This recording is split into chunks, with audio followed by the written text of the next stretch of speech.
Ang biryani ko. Ito na ang biryani chicken ni Joji.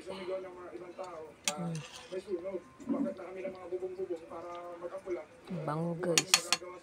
May chicken biryani. Ito na rin yung kanin basmati. Tatransfer natin dito sa kaldero.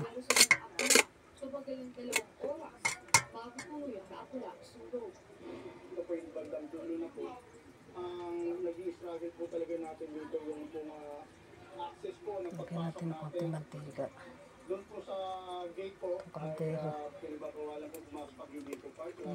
Dito naman po ay makita nyo naman po na Hindi pa napag-procedure ko ng aking chicken biryani rice.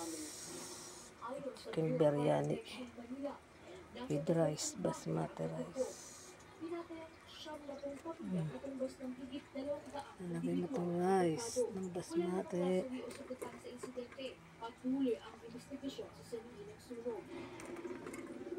Noong Nobyembre lang, ng nakaraang taon nang nasulit ang bahagi ng Isla Cotabato kung saan daang-daang pamilya rin ang naapektuhan. Nagbabalita. Ipotay na rice na. Ito na yung rice. Ito na yung rice niya. Ito yung kalahati nito. Star Anise. Ang star anise. Laurel. Military truck at sadyang sinulog ng mga miyembro ng Moro Islamic Liberation Front o MILF kahapon sa barangay Lower Talumpin sa Sumisip, Basilan. Nagawa pa din ang videohan ng panunulog at kumuha ng litrato habang hawak sa dinong na armas. Lagay mo ito chicken. Ilang oras matapos ang enkwentro sa mga sundalo ng 101st Infantry Brigade. Ayon sa Brigade Commander, nasilugar ang mga sundalo para magbigay ng seguridad sa mga miyembro ng United Nations Development Program o UNDP na nagsasagawa ng koordinasyon sa development project sa lugar. initially mayroon silang na-influence mga Ayan, sa sili. nagkaroon ng short time. Ayan. Ang nakakalungkot dito, Lagyan mo itong kanin ulit. Ayan. our troops about to withdraw, mayroon another encounter.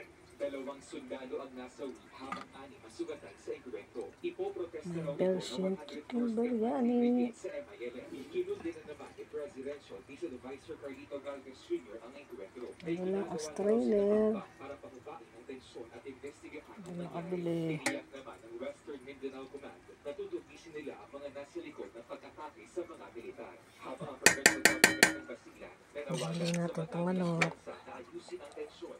Sa kabila nito, wala naman daw dapat ipaalarma ang mga residente. Nananatili raw payapa sa Basilan. Nagbabalita mula sa Frontline, JC Cosico News 5.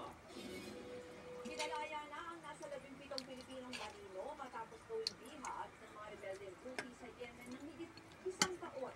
Nasa kustudiya na ng embahada ng bansa Sili. sa Muscat, Oman ng mga mandaragat na bahagi ng crew ng MV Galaxy.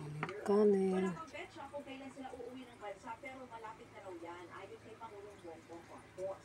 Nagpasalamat naman ang Pangulo sa Sultan ng Oman, His Majesty Haitham bin Tariq sa pagtulong sa negosasyon para mapalaya ang mga Pinoy.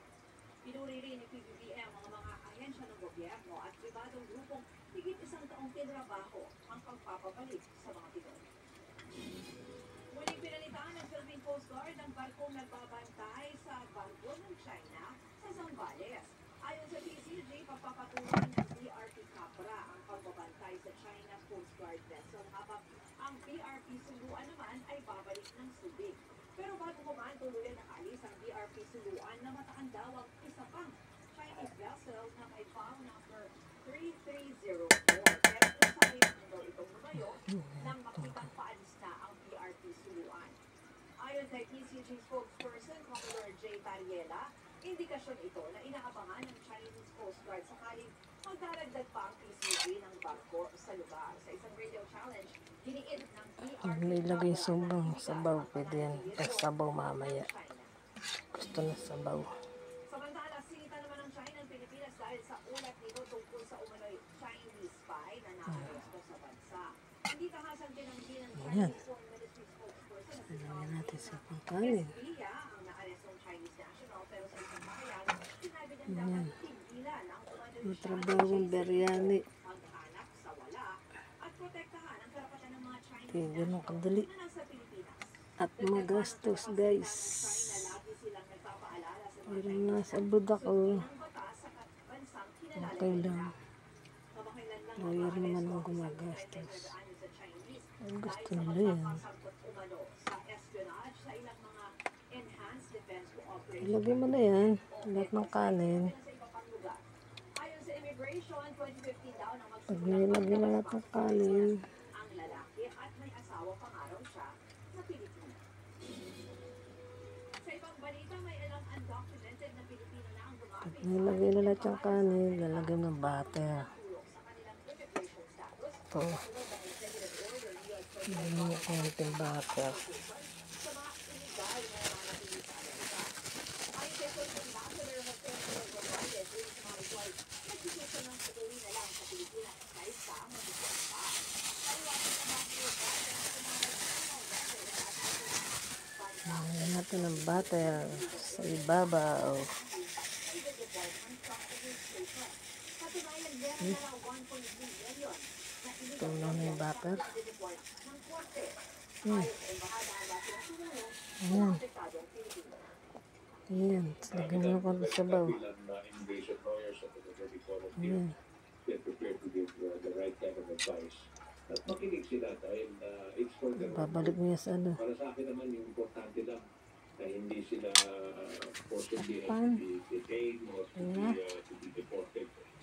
So kung sana talaga maayos na meron silang chance to really stay here o kung wala man, at they can just peacefully take their leave. At hindi Natin. because I'm sure that Babalik sa kalan. again, to be able to legally stay here. Sasalang na natin. Para nakahanda rin daw ang Ganun. Department of Migrant Workers sa magbigay ng tulong pinansyal sa mga Pilipino na gustong umuwi. Tutulong din daw sila sa mga gustong magtayo ng negosyo. Niluto na ulit natin yan. Mga 10 minutes. Kasi maluto na siya.